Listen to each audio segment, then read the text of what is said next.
கர்த்தருக்கு சோத்திரம். இன்றைய வேத வசனம் யோசுவா 1ஆம் அதிகாரம் 9ஆம் வசனம்.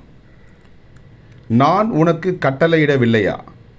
பலங்கொண்டு திடமனதாயிரு, திகையாதே, கலங்காதே, நீ போகும் இடமெல்லாம் உன் தேவனாகிய கர்த்தர் உன்னோடே இருக்கிறார் என்றார். ஆமென். யோசுவா 1:9. நான் உனக்கு கட்டளையிடவில்லையா?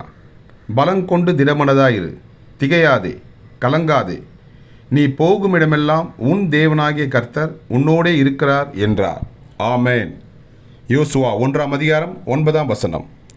கர்த்தர் உங்களை ஆசீர்வதிப்பாராக, உங்களோடு கூட இருப்பாராக. ஆமென்.